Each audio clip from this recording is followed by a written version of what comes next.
Welcome to speed news దండోరా. ప్రజలకిచ్చిన హామీలు అమలు చేయాలంటూ చంద్రబాబు నాయకత్వంలోని కూటమి ప్రభుత్వంపై ప్రధాన ప్రతిపక్షమైన వైఎస్ఆర్సీపీ ఒత్తిడి పెంచుతోంది. వివిధ అంశాలపై ఇప్పటికే నిరసన కార్యక్రమాలు మొదలుపెట్టిన వైఎస్ఆర్సీపీ ఈసారి యువత కోసం ఆందోళనలు చేపడుతోంది. మాట తప్పి వెన్నుపోటు పొడిచిన కూటమి ప్రభుత్వం తీరుకు జిల్లా కలెక్టరేట్ల వద్ద ఆందోళనకు వైఎస్ఆర్సీపీ యువజన విభాగం పిలుపునిచ్చింది. ఆంధ్రప్రదేశ్లో కూటమి ప్రభుత్వం అధికారంలోకి వచ్చి ఏడాది పూర్తయిన నేపథ్యంలో నేడు సుపరిపాలనలో తొలి అడుగు పేరుతో ఒక ప్రత్యేక కార్యక్రమం నిర్వహించనుంది. ఈ సమీక్షా కార్యక్రమం అమరావతిలో సాయంత్రం 4 గంటలకు ప్రారంభం కానుండగా ముఖ్యమంత్రి చంద్రబాబు నాయుడు, ఉప ముఖ్యమంత్రి పవన్ కళ్యాణ్, ఇతర మంత్రులు, అధికారులు ఈ కార్యక్రమంలో పాల్గొనున్నారు. ఈ కార్యక్రమంలో గత ఏడాది కాలంలో ప్రభుత్వం చేపట్టిన చర్యలు, అమలు చేసిన పథకాలు, సాధించిన అభివృద్ధిపై సమగ్రంగా చర్చించనున్నారు.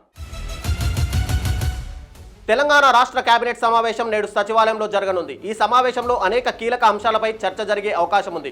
ముఖ్యంగా ఆంధ్రప్రదేశ్ ప్రభుత్వం నిర్మించనున్న బరకచెర్ల ప్రాజెక్టుపై ఏ చర్యలు తీసుకోవాలనే దానిపై సుదీర్ఘ చర్చ సాగనుంది. ఇప్పటికే తెలంగాణ ప్రభుత్వం ఈ ప్రాజెక్టుపై అభ్యంతరాలు తెలియజేయగా ఈ అంశాన్ని మరింత లోతుగా అధ్యయనం చేసేందుకు అధికారులు, మంత్రులతో కూడిన ప్రత్యేక కమిటీ ఏర్పాటుకు ప్రభుత్వం యోచిస్తోంది. అనంతరం 2 రాష్ట్రాల సీఎంల మధ్య సమావేశం ఏర్పాటు చేసే అవకాశం ఉన్నట్టు సమాచారం.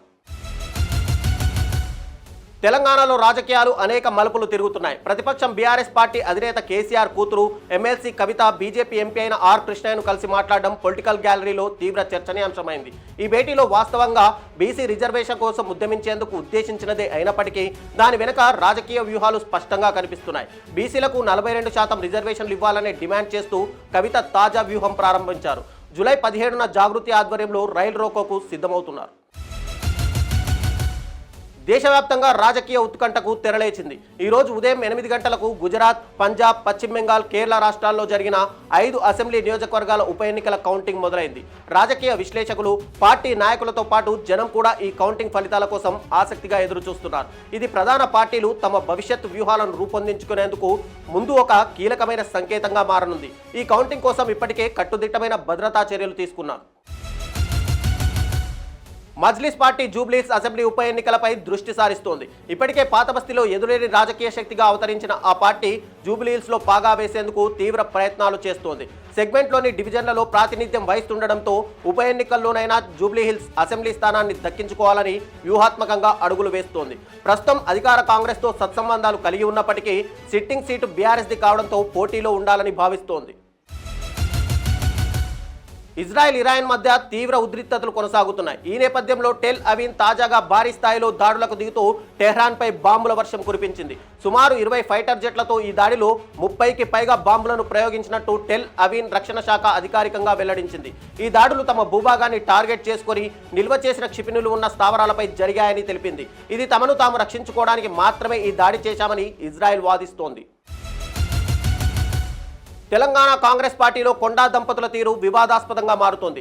మంత్రిగా ఉంటూ కొండా సురేఖ చేసిన వ్యాఖ్యలు సంచలనంగా మారాయి. తాజాగా కొండా మురళి సొంత పార్టీ నేతలపైన చేసిన కామెంట్స్ పెద్ద దుమారాన్ని రేపుతున్నాయి. ఈ వ్యాఖ్యలపైన పార్టీ అధినాయకత్వానికి ఫిర్యాదులు అందగా పార్టీ రాష్ట్ర నాయకత్వం పరిశీలకుల నుంచి నివేదికలు తీసుకుంది. తాజాగా అందిన నివేదికల ప్రకారం కొండా మురళిపైన చర్యలకు పార్టీ నాయకత్వం నిర్ణయించినట్టు సమాచారం.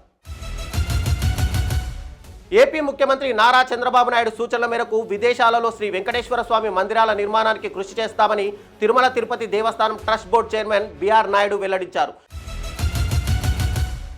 ఆంధ్రప్రదేశ్ ఉప ముఖ్యమంత్రి పవన్ కళ్యాణ్ మదురైలో జరిగిన మురుగన్ సమావేశంలో హిందూ విశ్వాసాలను, ముఖ్యంగా మురుగన్ భక్తులను ఎగతాళి చేసే లేదా రెచ్చగొట్టే వారిని హెచ్చరిస్తూ ఒక బలమైన ప్రకటన చేశారు. కొంతమంది రాజకీయ నాయకులు ప్రమాదకరమైన ఏర్పాటువాదు ఆలోచనను ప్రోత్సహిస్తున్నారని, లౌకికవాదం ముసుగులో హిందూ ఆచారాలను ఎంపిక చేసుకుని లక్ష్యంగా చేసుకుంటున్నారని ఆరోపించారు.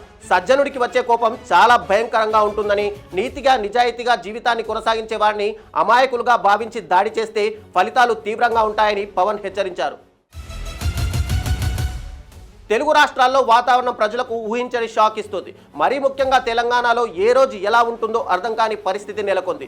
కాగా రాష్ట్రంలో మరో 4 రోజుల పాటు వర్షాలు కురుస్తాయని హైదరాబాద్ వాతావరణ శాఖ కేంద్రం వెల్లడించింది. కొన్ని ప్రాంతాల్లో ఉరుములు, మెరుపులు, ఈదురుగాలులతో కూడిన వర్షాలు పడే అవకాశం ఉందని వాతావరణ కేంద్రం అంచనా వేసింది. అలాగే పలు జిల్లాలకు ఎల్లో అలర్ట్ జారీ చేసింది. టెస్ట్ క్రికెట్లో టీమిండియా పేసర్ జస్ప్రీత్ బుమ్రా తన హవాను కొనసాగిస్తున్నాడు. లీడ్స్ వేదికగా ఇంగ్లాండ్తో జరిగిన తొలి టెస్టులో బుమ్రా 5 వికెట్లతో చెలరేగాడు. రెండో రోజు ఆటలో 3 వికెట్లు పడగొట్టిన జస్ప్రీత్ మూడో రోజు ఆటలో మరో 2 వికెట్లను తన ఖాతాలో వేసుకున్నాడు. ఈ క్రమంలో బుమ్రా పలు అరుదైన రికార్డులను తన పేరిట లిఖించుకున్నాడు. ఇవి ఈనాటి స్పీడ్ న్యూస్ విశేషాలు. మరిన్ని వివరాల కోసం చూస్తూనే ఉండండి అభినవ్ భారత్.